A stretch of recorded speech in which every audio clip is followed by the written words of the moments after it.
آپ کی اور میرے جیسی گناہگار جو لوگ ہیں میرے جیسے، اور آپ احباب جتنے بھی تشریف فرما ہیں، ہمارے حوصلے کے لیے ایک بات ہے۔ میں سمجھتا ہوں کائنات میں اگر گناہگاروں کی فہرست تیار ہو تو سب سے بڑا نام میرا ہوگا، تو میرے جیسے گناہگاروں پر بھی کرم اس ذات کا ہے۔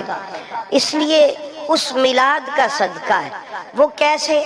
اللہ نے جب لوح و قلم کو تخلیق فرمایا، لوح و قلم کو تخلیق فرمایا، لوح و قلم کو تخلیق فرمایا تو فرما کے کہا قلم لکھ۔ قلم نے لکھنا شروع کیا۔ کیا؟ ایک ہوں گے آدم علیہ السلام اور ایک ہوگی ان کی اولاد۔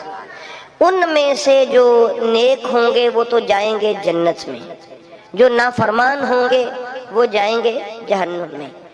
تفصیلاً لکھا۔ اس کے بعد قلم نے آگے نبیوں کے نام لکھے، نوح ہوں گے، فلاں نبی ہوں گے، فلاں نبی ہوں گے۔ سب کے لیے یہ لکھا کہ ان میں سے ان کے امتی جو نافرمان اور گناہگار ہوں گے وہ جہنم میں جائیں گے، جو نیک اور فرما بردار ہوں گے وہ جنت میں جائیں گے۔ اب باری آ گئی آپ کی اور میری، اس امت کی۔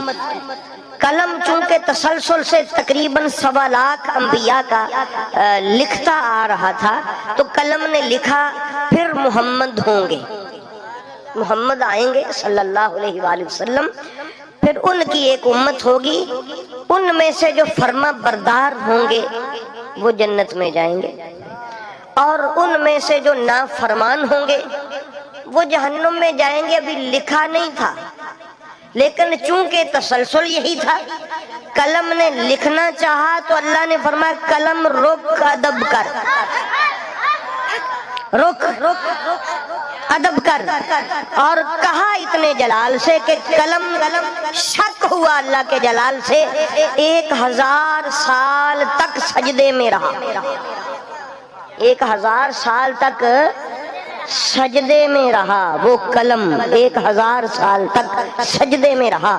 پھر 1000 سال اللہ کی تسبیح کرنے کے بعد اٹھا سجدے سے اور عرض کی مولا کیا لکھوں لکھوا۔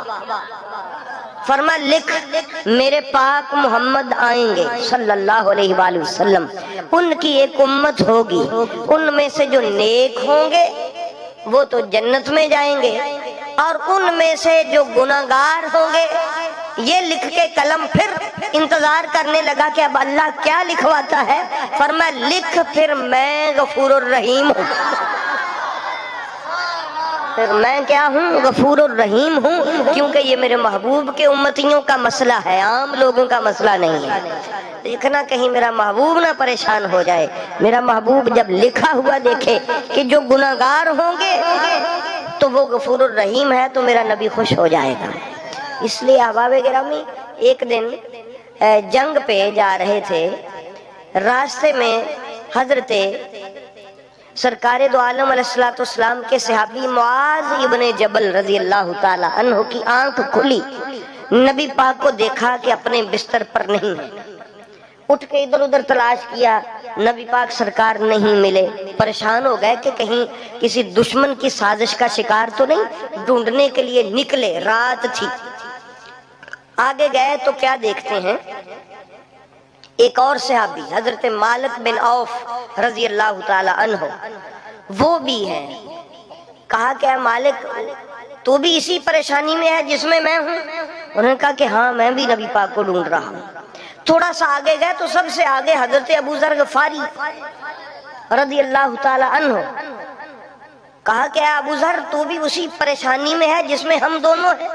کہا کہ ہاں ہم نبی کو ڈھونڈ رہے ہیں۔ بس ڈھونڈتے ڈھونڈتے تھوڑا سا آگے گئے تو درختوں کی جھاڑیاں سی تھی، ان میں سے آواز آئی معاذ آ گئے ہو، مالک آ گئے ہو، ابو ذر آ گئے ہو، مجھے ڈھونڈ رہے ہو؟ جی یا رسول اللہ۔ تشریف لے آئے۔ فرمایا یار وہ ایسا تھا کہ میں اللہ سے کچھ سیکرٹ بات کر رہا تھا، میرا اور اللہ کا ایک مسئلہ چل رہا تھا۔ یا رسول اللہ کون سا؟ فرمایا بتاؤں؟ عرض کی بتائیے۔ اللہ نے آج مجھ سے کہا کہ پیارے نبی ایک معاملے پہ ٹک لگاتے ہیں، دو آپشن ہیں، ان میں سے ایک آپ چوز کریں، چن لیں۔ میں نے عرض کی مولا کون کون سے ہیں؟ فرمایا ایک تو یہ ہے کہ بالکل آدھی امت کو بخشوا لے، اگلی آدھی کی کوئی بات نہیں، جو آدھی ہوگی اس کو کیا کریں گے؟ پوچھا یا اللہ دوسرا آپشن کیا ہے؟ فرمایا دوسرا یہ ہے کہ تو شفاعت کا حق لے لے، سفارش کا حق لے لے۔ تو یا رسول اللہ آپ نے پھر کیا قبول کیا؟ سرکار نے فرمایا صحابہ میں نے شفاعت کو قبول کیا، اور پھر فرمایا بلا کیوں؟ میں نے سوچا کہ میری امت کے جو نیک نیک لوگ ہیں وہ تو ویسے ہی جنت میں چلے جائیں گے، میری امت کے جو نیک نیک لوگ ہیں وہ تو ویسے ہی جب پیچھے گناہگار رہ جائیں گے، تو پھر میں نے اللہ سے شفاعت کا حق لے لیا اپنی امت کے گناہگاروں کی بگڑی بنانے کے لیے۔ نیک جنت میں چلا جائیں گے، گناہگار جب کھڑے اللہ کی رحمت کی طرف دیکھ رہے ہوں گے تو میں سر سجدے میں رکھوں گا اور ان کو بھی جنت میں لے جاؤں گا۔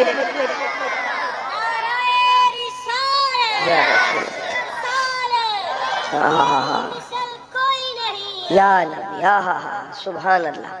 تو اس لیے احباب گرامی میں اپنے محبوب کی کیا شان عرض کروں، وحدہ لا شریک نے بنایا ہی بے مثل ہے۔ تو دعا ہے اللہ رب العالمین ہمیں پنج تن پاک کا صدقہ یہ سمجھ لینے کی توفیق